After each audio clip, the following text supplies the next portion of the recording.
பிரியமானவர்களே, இயேசு கிறிஸ்துவின் இணையற்ற நாமத்தில் உங்களை வாழ்த்துகிறேன். இந்த மன்னாற்றுடைய இந்த டெய்லி பாட்காஸ்டை கேட்கிற உங்கள் ஒவ்வொருவரையும் கர்த்தர் ஆசீர்வதிப்பாராக. பிலிப்பியர் 4வது அதிகாரம் 19வது வசனம் இப்படியாய் கூறுகிறது: என் தேவன் தம்முடைய ஐஸ்வர்யத்தின்படி உங்கள் குறைவை எல்லாம் கிறிஸ்து இயேசுவுக்குள் மகிமையிலே நிறைவாக்குவார் என்பதாக. தேவன் உங்கள் குறைவுகளை நிறைவாக்குவார். God will meet all your needs என்ற தலைப்பின் கீழ் இந்திய மன்னாவை தியானிக்கப் போகிறோம். நாம் ஆராதிக்கிற தேவன் நம்முடைய குறைவுகள் எல்லாவற்றையும் நிறைவேற்றுகிறவர். அவர் தம்முடைய ஐஸ்வர்யத்தின்படி தம்முடைய குமாரனாகிய கிறிஸ்துவுக்குள் நம்முடைய எல்லா தேவைகளையும் அருளி செய்கிறவர். நன்மையான எல்லா ஈவுகளும் அவரிடத்திலிருந்து வருகிறது. வேதனை இல்லாத ஆசீர்வாதங்களை தருகிறவர் கர்த்தர். அப்போஸ்தலனாகிய பவுல் பிலிப்பிய சபை மக்களுக்கு இந்த ஆசீர்வாதமான வார்த்தை எழுதும்போது, இவருடைய சுவிசேஷ ஊழியத்தின் ஆரம்பத்தில் பிலிப்பிய சபை மக்கள் கொடுக்கல் வாங்கல் காரியத்தில் இவருக்கு உதவி செய்ததை நினைவு கூறுகிறார். தெசலோனிக்கேயா பட்டணத்தில் ஊழியம் செய்த வேளையிலும் அவனுடைய குறைச்சலை நீக்குகிறவர்களாக 2 தரம் அவர்கள் காணப்பட்டார்கள். அப்படிப்பட்ட தியாகமான பலிகளால் தன்னை திருப்தியாக்கியவர்களை மனதார ஆசீர்வதித்து எழுதியதுதான் மேற்குறிப்பிடப்பட்ட வசனமாய் காணப்படுகிறது. பிலிப்பிய சபை மக்கள் தன்னுடைய சில தேவைகளை சந்தித்தார்கள். ஆனால் தேவன் அவர்களுடைய எல்லா தேவைகளையும் சந்திக்கும்படிக்கு வேண்டுகிறார். அவர்கள் தங்கள் தரித்திரத்தில் பவுலுக்கு உதவி செய்தார்கள். ஆனால் தேவன் தம்முடைய ஐஸ்வர்யத்தின் மகிமையின்படி உங்களை நிறைவாய் ஆசீர்வதிப்பார் என்றும் வேண்டினார். கர்த்தருடைய பிள்ளைகளே, நம்முடைய தேவன் அவருடைய ஐஸ்வர்யத்தின்படி உங்களை ஆசீர்வதிக்கிறவர். அவருடைய மகிமையின்படி நிறைவாய் ஆசீர்வதிக்கிறவர்.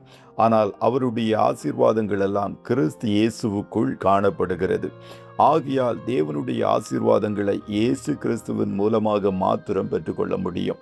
இயேசுவின் மூலமாக அன்றி வேறொரு வழியிலும் பிதாவின் ஆசீர்வாதங்களை பெற்றுக்கொள்ள முடியாது. ஆகையால் தேவனுடைய எல்லா ஆசீர்வாதங்களையும் பெற்றுக்கொள்ளுவதற்கு இயேசு கிறிஸ்துவை சொந்த இரட்சகராக ஏற்றுக்கொள்ளுங்கள். அவருடைய இரத்தத்தின் நீதியினால் பாவங்களற கழுவப்பட்ட ஜீவியத்தை அனுதினமும் செய்யுங்கள். கிறிஸ்துவின் ஆவியாகிய ஆவியானவரில் அனுதினமும் நிரம்புங்கள். கொஞ்சம் கொஞ்சமாக கிறிஸ்துவின் சாயலாக மாறுங்கள். கர்த்தருடைய சித்தத்தை செய்யுங்கள். அவருடைய ஊழியத்தை நிறைவேற்றுங்கள். பரிசுத்தவான்கள் குறைச்சலில் அவர்களுக்கு உதவி செய்யுங்கள். தாவீது தன் நெஞ்சத்தை கர்த்தருக்கு நேராக ஏறெடுத்து, என் செல்வம் உமக்கு வேண்டியதாயிராமல் பூமியில் உள்ள பரிசுத்தவான்களுக்கும் நான் என் முழு பிரியத்தையும் வைத்திருக்கிற மகாத்துமாக்களுக்கும் அது வேண்டியதாயிருக்கிறது என்று சொன்னதை நினைவில் கொள்ளுங்கள். அப்போது பிதாவாகிய தேவன் அவருடைய ஐஸ்வர்யத்தின்படி உங்கள் ஒவ்வொருவரையும் ஆசீர்வதித்து உங்கள் குறைவுகளை எல்லாம் தன்னுடைய மகிமையின் வல்லமையின்படி நிறைவேற்றி ஆசீர்வதித்து உயர்த்துவார். கர்த்தர் உங்கள் ஒவ்வொருவரையும் ஆசீர்வதிப்பாராக. ஜெபம் செய்வோமா? நல்ல தகப்பனை, உம்மை நன்றியோடு துதிக்கிறோம். இந்த மன்னாற்றுடைய இந்த டெய்லி பாட்காஸ்டை கேட்கிற முடிய பிள்ளைகள் ஒவ்வொருவரையும் கர்த்தர் ஆசீர்வதிப்பீராக. அப்பா, இதை கேட்டுக்கொண்டிருக்கிற முடிய பிள்ளைகளுடைய வாழ்க்கையில் காணப்படுகிற எல்லா குறைவுகளையும் பற்றாக்குறைகளையும் நீர் நிறைவாய் ஆசீர்வதித்து கனப்படுத்த போகிறீரே, அதற்காய் கோடி ஸ்தோத்திரம். இவர்கள் ஒவ்வொருவரும் கிறிஸ்துவுக்குள்ளாய் அனுதினமும் ஜீவிக்க தங்களை அர்ப்பணிக்கும் போது கர்த்தர் உன்னதங்களுக்குரிய பூமிக்குரிய சரீரத்திற்குரிய அனைத்து ஆசீர்வாதங்களினாலும் உம்முடைய பிள்ளைகளை கனப்படுத்தி ஆசீர்வதிப்பீர். அதற்காய் நன்றி செலுத்துகிறோம். உம்முடைய பிள்ளைகள் ஒரு விதத்திலும் ஒன்றிலும் குறைபடாதபடி ஜீவிக்க நிறைவான இயேசு இவர்கள் வாழ்க்கையில் ராஜாவாய் ஆளுகிறவராய் காணப்பட வேண்டும் என்று ஜெபிக்கிறோம். இன்றைய தினம் உம்முடைய பிள்ளைகள் கையிடுகிற வேலைகளை ஆசீர்வதியும்.